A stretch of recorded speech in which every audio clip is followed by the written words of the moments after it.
بسم اللہ الرحمن الرحیم۔ ابو جان ایک قصہ سنایا کرتے تھے کہ کسی قبرستان میں ایک شخص نے رات کے وقت مردے سے زنا کیا۔ بادشاہ وقت ایک نیک صفت شخص تھا۔ اس کے خواب میں ایک سفید پوش آدمی آیا اور اسے کہا کہ فلاں مقام پر فلاں شخص اس گناہ کا مرتکب ہوا ہے، اور اسے حکم دیا کہ اس بندے کو فوراً بادشاہی دربار میں لا کر اسے مشیر حاض کے عہدے پر مقرر کیا جائے۔ بادشاہ نے وجہ جاننی چاہی تو فوراً خواب ٹوٹ گیا۔ وہ سوچ میں پڑ گیا۔ بہرحال سپاہی روانہ ہوئے اور جائے وقوع پر پہنچے۔ وہ شخص وہیں موجود تھا۔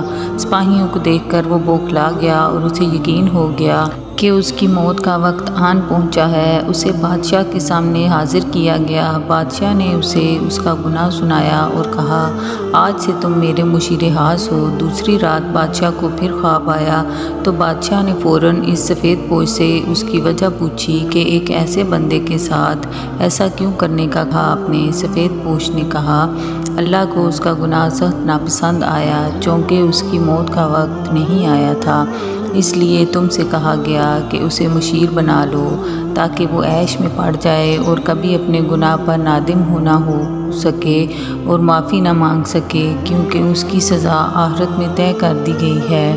مرتے دم تک وہ عیش میں غرق رہے گا، بلکہ خوش بھی ہوگا کہ جس گناہ پر اسے سزا دی جانی چاہیے تھی، اس گناہ پر اسے اعلیٰ عہدہ مل گیا، سو اسے گمراہی میں ہی رکھنا مقصد تھا۔ اٹھے، میرے سر پر ہاتھ رکھا اور کہا، بیٹا، جب گناہوں پر آسانی ملنے لگے تو سمجھ لینا آخرت خراب ہو گئی اور توبہ کے دروازے بند ہو گئے۔ میں سن کر حیران رہ گیا، اپنے گریبان میں اور آس پاس نگاہ دوڑائی۔ کیا آج ایسا نہیں ہے؟ بار بار گناہوں کا موقع ملتا ہے ہمیں اور کتنی آسانی سے ملتا ہے اور کوئی پکڑ نہیں ہوتی۔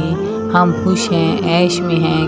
کتنے ہی مرد خواتین کتنی ہی بار گھٹیا فعل کے مرتکب ہوتے ہیں اور مرد اسے اپنی جیت اور عورت اپنی جیت کا نام دیتی ہے، اور اگلی بار ایک نیا شکار ہوتا ہے۔ پہلی بار گناہ پر دل زور زور سے دھڑکے گا، دماغ غیر شعوری سگنل دے گا، ایک ٹیس اٹھے گی، جسم لاغر ہونے لگے گا۔ یہ وہ وقت ہوگا جب انسان جھنجھوڑ رہا ہوتا ہے، چلا رہا ہوتا ہے کہ دور ہٹو، باز رہو، مگر دوسری بار یہ شدت کم ہو جائے گی اور پھر ختم۔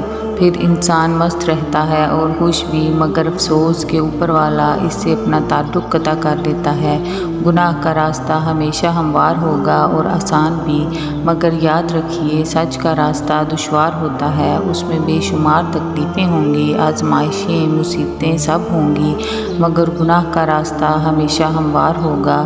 کسی زمین میں گندم خود بخود نہیں اگائی جاتی ہے، محنت کی جاتی ہے، خیال کیا جاتا ہے، حفاظت کی جاتی ہے، تب جا کے پھل ملتا ہے، مگر کسی زمین میں جھاڑیاں، غیر ضروری گھاس پھوس، کانٹے دار پودے خود ہی اگتے ہیں، ان پر کوئی محنت نہیں کرنی پڑتی، وہ خود ہی اگتی ہیں اور کچھ ہی دنوں میں پوری زمین کو اپنی لپیٹ میں لے کر اسے ناکارہ بنا دیتی ہیں۔ اسی طرح بالکل آپ کے دل کی زمین ہے جہاں گناہوں کا تصور از خود پیدا ہوگا اور بڑھے گا، مگر نیکیوں کے لیے، گناہوں سے بچنے کے لیے محنت کرنی پڑے گی۔ خدا را اس لعنت سے بچیں، اس میں ملوث ہونا کوئی کمال نہیں ہے، بچنا کمال ہے، باز رہنا کمال ہے۔ سوچئے، نکلیے اس گناہ سے۔ کیوں حیا کا اٹھ جانا ایمان اٹھ جانے کی نشانی ہے، نشانی ہے اس بات کی کہ اندھیری قبر میں بہت برا ہونے والا ہے۔